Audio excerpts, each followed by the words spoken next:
Hello, welcome to my YouTube channel. सभी दोस्तों को राम राम, जय श्री राधे।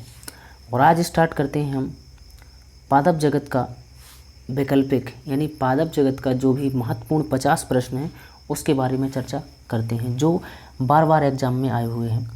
डॉट डॉट बहुविखंडन द्वारा जनन करता है। कौन सा ऐसा है जो बहुविखंडन के द्वारा जनन करता है? खमीर, प्लाज्मोडियम, प्लेनेरिया, राइजोपस। तो इसका जो राइट आंसर है वो प्लाज्मोडियम। दूसरा प्रश्न है, lichen plant dot dot division से संबंधित है। लाइकेन प्लांट किस डिवीजन से संबंधित है? ब्रायोफाइटा, थैलोफाइटा, टेरिडोफाइटा, अनावृत बीजी। तो किससे संबंधित है? इसका आंसर हो जाएगा थैलोफाइटा। बाकी आप समझते हैं कि इसका मतलब क्या है और इसका मतलब क्या है, ये आपके ऊपर डिपेंड करता है। क्वेश्चन नंबर तीसरा है, इनमें से कौन सा एक सेप्रोट्रॉफ है? इनमें से कौन सा एक सेप्रोट्रॉफ है? इनमें से कौन सा एक सेप्रोट्रॉफ है? कबूतर, कुकुरमुत्ता, पुरुष, शैवाल। तो इसका राइट आंसर हो जाएगा कुकुरमुत्ता। बाकी आप इसको भी जानते हैं इसका क्या करना है। ब्रेड बनाने में जो इस्तेमाल किया जाने वाला खमीर है, यहाँ खमीर नहीं है, खमीर है। क्या है? खमीर। रा है, ना नहीं, रा है। ब्रेड बनाने में इस्तेमाल किया जाने वाला खमीर किण्वन के लिए उत्प्रेरक के रूप में कार्य करता है, किण्वन की क्रिया में मदद नहीं करता है, इसे स्वादिष्ट बना देता है सभी। तो इसका आंसर हो जाएगा कि किण्वन के लिए उत्प्रेरक के रूप में कार्य करता है, किण्वन के लिए उत्प्रेरक के रूप में कार्य करता है। अगला प्रश्न है, मशरूम एक डाट डाट है। तो क्या है मशरूम?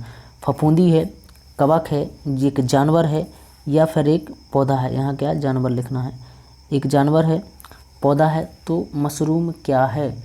मशरूम एक भाई साहब कवक है। क्या है? मशरूम एक कवक है। मशरूम क्या है भाई साहब? एक कवक है।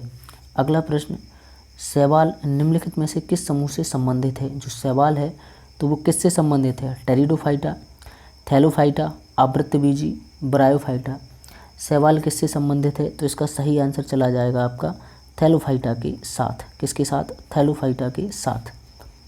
अगला प्रश्न है, कवक की कोशिका भित्ति बनी होती है हेमीसेल्यूलोज, सेल्यूलोज, काइटिन, लिग्निन। जो कवक की कोशिका भित्ति है वो किसकी बनी रहती है? वो काइटिन की बनी रहती है। बाकी आप जानते हैं कि इसका हमें क्या करना चाहिए। आगे बढ़ते हैं, कवक कोशिका भित्ति कड़ी जटिल शर्करा से बनी होती है जिसे कहते हैं, जो कवक की कोशिका भित्ति है वो कड़ी जटिल शर्करा से बनी होती है जिसे हम कहते हैं क्या? Chitin, lignin, pectin, cellulose. तो क्या कहते हैं? तो उसे हम काइटिन कहते हैं।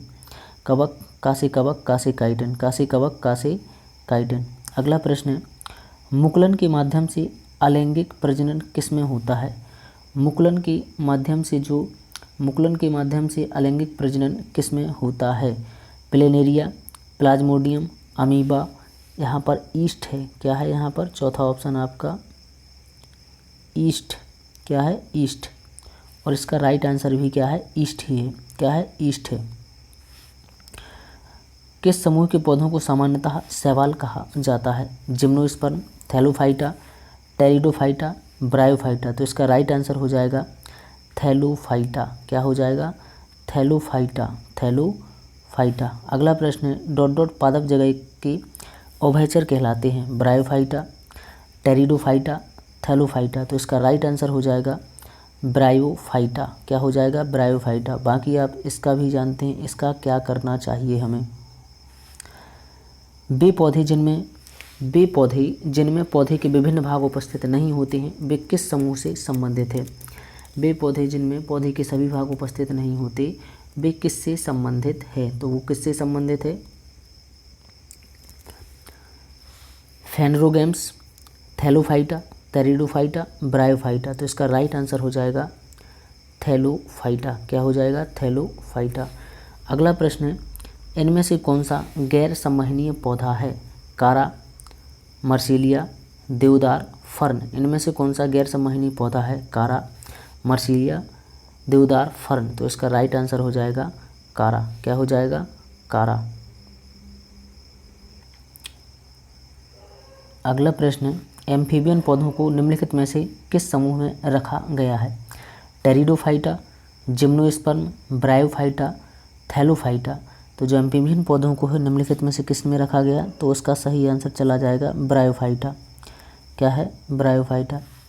रिक्सिया निम्न में से किस श्रेणी के अंतर्गत आता है, जो रिक्सिया है वो निम्न में से किस श्रेणी के अंतर्गत आता है, ब्रायोफाइटा, थैलोफाइटा, आवृत्तबीजी, टेरिडोफाइटा। तो इसका राइट आंसर हो जाएगा ब्रायोफाइटा। जो रिक्सिया है वो एक ब्रायोफाइटा है। टेरिडोफाइटा समूह के पौधों में नहीं पाए जाते हैं। जो टेरिडोफाइटा है, टेरिडोफाइटा समूह के पौधों में नहीं पाए जाते हैं पत्ते, फूल, जड़, तना। तो क्या नहीं पाए जाते हैं, फूल नहीं पाए जाते हैं किसमें, टेरिडोफाइटा में। बाकी आप इससे भी बहुत अच्छे से परिचित हैं। निम्न में से कौन से पौधे थैलोफाइटा समूह से संबंधित नहीं हैं। निम्न में से ऐसे कौन से पौधे हैं जो थैलोफाइटा समूह से संबंधित नहीं हैं। निम्न में से कौन से फाइटा जो है थैलोफाइटा समूह से संबंधित नहीं है, क्लेडोफोरा, कारा, यूलोथ्रिक्स, मार्सिलिया। तो इसका राइट आंसर चला जाएगा मार्सिलिया के साथ। स्पाइरोगाइरा और प्लेनेरिया में डॉट डॉट होता है, निषेचन, विखंडन, पुनर्जन्म, बीजांड द्वारा प्रजनन। तो इसका राइट आंसर हो जाएगा विखंडन। स्पाइरोगाइरा और प्लेनेरिया में विखंडन होता है। डॉट डॉट नग्नबीजी होते हैं, पाइनस, नींबू, गाजर, गेहूँ। कौन नग्नबीजी होते हैं, तो नग्नबीजी कौन होते हैं, इसका राइट आंसर हो जाएगा पाइनस। क्या, पाइनस। टेरिडोफाइट होते हैं, टेरिडोफाइट क्या होते हैं, नॉन पेटेंसाइट के बीज रहित संवहनीय पौधे या संतति पौधे। जो टेरिडोफाइट हैं वो होते हैं तो बीज रहित संवहनीय पौधे। इसका सही आंसर हो जाएगा बीज रहित संवहनीय पौधे।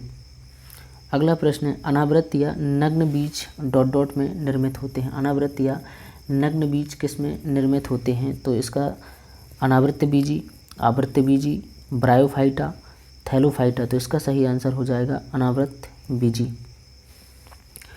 परागण डॉट डॉट समूह के पौधों की एक विशेषता है। परागण जो है किस समूह के पौधों की एक विशेषता है, परागण किस समूह के पौधों की एक विशेषता है, टेरिडोफाइट, परानिषेचन, एंजियोस्पर्म, ब्रायोफाइट। तो ये आंसर हो जाएगा इसका ब्रायोफाइट। एंजियोस्पर्म के प्रजनन भाग डॉट डॉट में स्थित होते हैं। एंजियोस्पर्म के जो प्रजनन भाग हैं वो किस में स्थित होते हैं, पुष्प, पत्तियां, जड़, तना। तो किस में स्थित होते हैं, आपका सही आंसर हो जाएगा पुष्प में स्थित होते हैं। कहाँ, पुष्प में।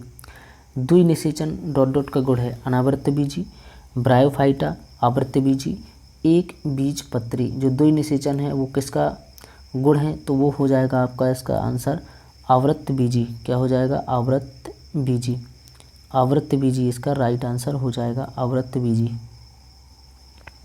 डॉट डॉट एक बीजपत्री पौधा है, एक बीजपत्री पौधा, एक डॉट डॉट एक बीजपत्री पौधा है, तो इसका गुलाब, डेजी, लहसुन, गाजर। तो इसका राइट आंसर हो जाएगा लहसुन। क्या है, लहसुन एक बीजपत्री पौधा है। पौधे का कौन सा हिस्सा गैसों के आदान प्रदान में सहयोग करता है, तना, जड़, कलियां, पत्तियां। तो इसका राइट आंसर हो जाएगा पत्तियां। क्या, पत्तियां। रंध्र स्थित होते हैं कहाँ, लाल रक्त कोशिकाओं में, क्लोरोफिल में, उदर में या फिर पत्तों में। तो रंध्र स्थित होते हैं कहाँ, पत्तों में। डॉट डॉट फूलों का एक मादा प्रजनन अंग है। फूलों का एक मादा प्रजनन अंग कौन है, पंखुड़ी, पुंकेसर, बाह्यदल, स्त्री केसर। तो इसका राइट आंसर हो जाएगा स्त्री केसर। क्या हो जाएगा, स्त्री केसर।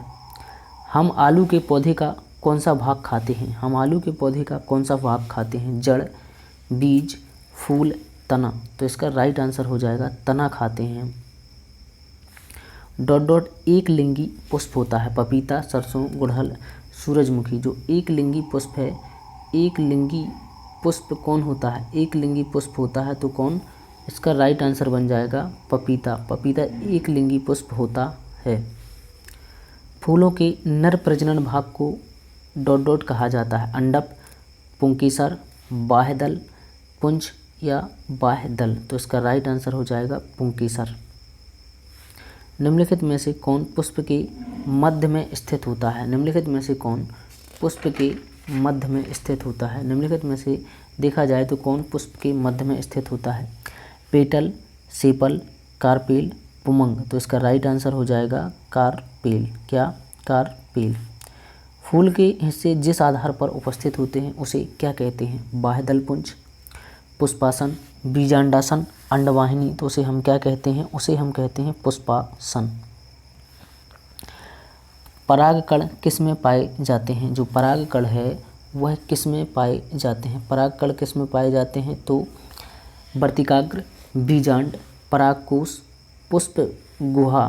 तो किस में पाए जाते हैं? परागकोश में पाए जाते हैं। कौन? परागकण। इनमें से कौन सा उभयलिंगी फूल है? सरसों, पपीता, तरबूज, खीरा। इनमें से कौन सा एक है उभयलिंगी? इनमें से कौन सा उभयलिंगी? इनमें से कौन सा उभयलिंगी पुष्प है? तो वो हो जाएगा सरसों। क्या? सरसों। बाकी आप इसे समझते हैं, इसको क्या करना है। अगला प्रश्न है, पौधे के बीज में खाद्य भंडार के रूप में कार्य करता है। पौधे के बीज में खाद्य भंडार के रूप में कार्य करता है बीजांड, बीजपत्र, परांकुर, मूलांकुर। तो इसका राइट आंसर हो जाएगा बीजपत्र। क्या हो जाएगा? बीजपत्र। टमाटर क्या है? फल, सब्जी, फली, तना। तो टमाटर क्या है? एक फल है। टमाटर क्या है? एक फल है। अगला प्रश्न है, निम्न में से कौन सा बहुबीजी फल नहीं है? पपीता, सेब, अनार, लीची। तो इसका राइट आंसर हो जाएगा लीची। केले का खाने योग्य भाग कहलाता है, क्या कहलाता है? फलभित्ति, अंतः फलभित्ति और मध्य फलभित्ति, बाह्य फलभित्ति, बाह्य फलभित्ति और मध्य फलभित्ति। तो इसका राइट आंसर हो जाएगा अंतः फलभित्ति और मध्य फलभित्ति। निम्न में से कौन सा अपने जीवन काल में केवल एक बार ही फूल और फल देता है? आड़ू, आम, अमरूद, केला। तो इसका राइट आंसर बनेगा केला। डॉट डॉट पादप का एक वर्धी भाग नहीं है? फल, पत्ती, तना, जड़। तो इसका राइट ऑप्शन हो जाएगा फल एक वर्धी भाग नहीं है। बाकी आप इससे तो बहुत अच्छे से परिचित हैं, देख लीजिए क्या करना है इसका। पौधे डॉट डॉट द्वारा अतिरिक्त जल से छुटकारा पा सकते हैं। पौधे जो है किसके द्वारा अतिरिक्त जल से छुटकारा पा सकते हैं? बाष्पोत्सर्जन, मलत्याग, परिसंचरण, श्वसन। तो इसका राइट आंसर बन जाएगा वाष्पोत्सर्जन। वाष्पोत्सर्जन।